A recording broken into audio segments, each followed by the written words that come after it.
Here the fire continues onwards. We get the chance to see some illusion work, some more Horus Naturi innovations. You gotta love what they've been doing with this deck.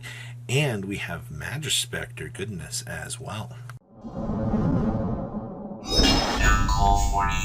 Make sure you guys smash the crap out of that subscribe button so you guys don't miss out on more awesome content. So we're going to be starting off here with the Acardi 1 event. And the first things I see here straight off the bat are we have Illusion good stuff. So this is going to give you a showcase of what the OCG is kind of getting the chance to explore here in terms of illusion good stuff. And I mean, straight off the bat, I mean, you're maining the Nightmare Magician. You have King Tiger Wang Hu in here, and they are playing one of the common illusion monster next to Driver there that we got out of the last set that a few people kind of deemed as a relatively cute tech choice here. Now, I mean, to be honest with you here, this is kind of spicy for the little ideas and things that you can kind of bring to the table with a deck like this and actually have work out. I mean, especially with the Driver and the Gamma still being limited to 1. Okay, I see you, OCG. You have some very cute ideas. Now, our next list here is the Horus Naturia deck. Now, this deck has been bringing some very interesting little packages to the game, and I think we're going to continue to kind of see this package be explored. Now, we are playing the field spell, and we are playing the Big Daddy Horus level 8 as well. Fortunately, you know, our Naturia package has kind of been scraped out a little bit in comparison to what the OCG still has, but I think that's fine. You know, I honestly think you might be able to make some pretty cute Naturia combo lines here, just with kind of what you've been left. Maybe not on the level of insanity that you could be getting here, because, I mean, hey, you know, a free level 8 plus another tuner automatically turns on all this stupid toolboxing options. So it's almost like, it feels like Centurion, but maybe with a little bit less of the bricks per se. So definitely interesting to see Horus helping out here. Now, our third place list here is, yes, we are playing Expulsion. We're main decking Expulsion, and we're siding the Gimmick Puppet, which is kind of hilarious. So for what purpose are we resolving the Expulsion in the main deck if we're not playing the Gimmick Puppet? I mean, keep in mind that the OCG still only has one branded fusion. Like, this is one of the biggest things to consider for this level of event, just because of the fact that you have such options cut back on you that you can't do the combo lines that really the TCG version of this deck can do. So you're kind of cut down on the level of extensions. So I guess see that this deck was able to get third place. It did have to grinding through those other two decks actually is kind of scary, right? Like, the meta is not a very kind creature, especially, you know, with the harsh limitations that you have to do playing branded. And our fourth place list here, this is actually kind of interesting. Overall, for this entirety of this event, to see Gold Pride Punk be the thing that brought it on home here for fourth place is so cool. Now, I mean, your biggest differences between the TCG and versions of this and the OCG is what they're playing double Psychic and Punisher. Obviously, the Maxis are a little bit different in terms of, you know, playstyle, but the thing that this deck has always had going for it is you get some rank 8s, so you can slap down Hope Harbinger to kind of try to punish the opponent. And then, you know, if your opponent has one Psychic and Punisher, if you have the audacity to drop the second, you're probably winning at that point. That's just kind of what it feels like at this stage. So keep that in mind when you're looking at this. A lot of good rogue diversity here for this event. So, you know, we shift gears on over here to Wonder Liz. Now, for those of you that don't know, Wonder Liz is usually very competitive event. All right, like this event, usually a lot of players do tend to lose out here.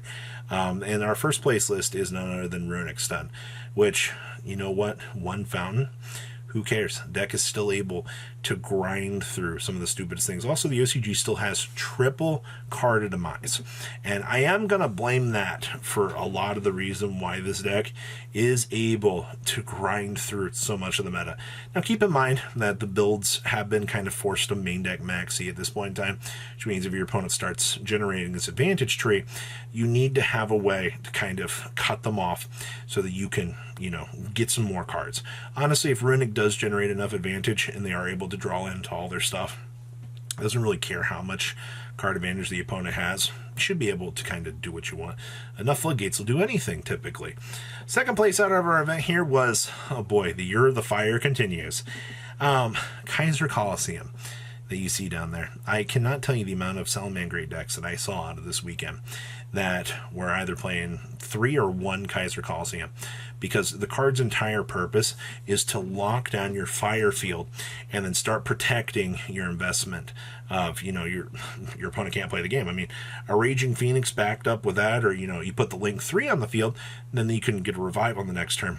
It's extremely powerful. Once again, the Link 3 being another power point here. And of course, I see that we are playing the card that the Iron Hammer, the new Solemn Judgment. They're playing 2 of it. All right. Honestly, the fact that you can set that card up and just punish the opponent as easily as you can. The card is stupid good. I do kind of feel that Solemn Judgment does feel like it can be a little bit better at certain points, but kind of cool. See what we're working with here. So second place was the greatest fire deck. Now, maybe the better fire deck here actually is good old Rescue Ace. Now, the first immediate things I see here, there's the Prisoner Princess, check. We are siding the Reinforce. It's all pretty easy stuff at this point in time. We are playing double Diabellstar, triple copies of the Searcher, and then one of the ability to special summon the level 1 monster. Honestly, looking at these Rescue Ace decks, they feel... I'm going to say standard. Obviously, the OCG only gets 1 pot of prosperity, so they can't exactly, you know, go too crazy with the filtering options. But, you know, once you strip away that consistency, you see what kind of pile you're left with here. And also the fact that they're citing the thrust with the talents. The TCG's main decking that in almost all of our builds. Gotta love metagame differences. And our last list that we have out of this is actually Fire Kings for the Wonderliz event. I will say that for 3 fire decks in a row to get second, third, and fourth and all be different. I mean, I got to clap for Konami. They found a way to bring this all back and actually make people want to try this. Now, I also see there's a little bit of a nice little Royal Decree down there in the side deck, which means that people are testing out different little option trees here, and we are seeing some of these. And of course, Umbla Whale with the Link 3 as well, and the rest of the Fire King stuff. It's going to be so cool that you're going to get most of this kind of wrapped up in a structure deck and handed to you, minus the Diabellstar package, you know, for the potential tier 1 side of the meta. So I don't know, but overall, I mean, the Wonderliz Cup here, absolutely crazy to see how their meta was actually brought together for these interesting things. Now we're going to pass on over that Majespecter list. Things honestly haven't been the same since, you know, we don't have access to Kieran to kind of make things go, but they are playing the Pendulum Witch here.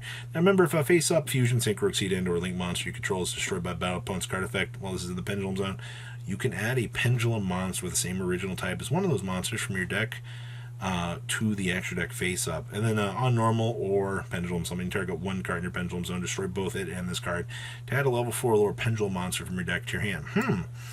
Well, guess what? Yamashi here, actually most of these little guys are all going to be massively tutorable through this. Now, the OCG wanted to get a little bit saucy here, and we are playing Wakashi and, of course, little Big Bengi here as some very nice universal pendulum scales for the deck. And, of course, we are doing our mini little package here as well. Now, no Link 1, don't need it, all right? This is just good stuff pendulum cards to kind of assist with the combo lines for this, and I mean also trying to expedite the process to, you know, set up Master Draco here. To be honest with you, I think most of the combo lines that this deck is going to be attempting to do should be relatively easy. I also see that we are playing a Draconox in here as well. Okay, you have once per turn discard one, target one of your warrior spellcaster with 2,000 less attack in your graveyard and special summon. Oh my gosh, this is another revive technically for the deck. Well, I will say that you have probably one of the most interesting Majespecter lists out here that you could have for the metagame. So, what do you guys think about these decks? Please leave a comment down below, tell me what you guys think. I'll see your beautiful faces back here later in the day, guys. Patrons, thank you.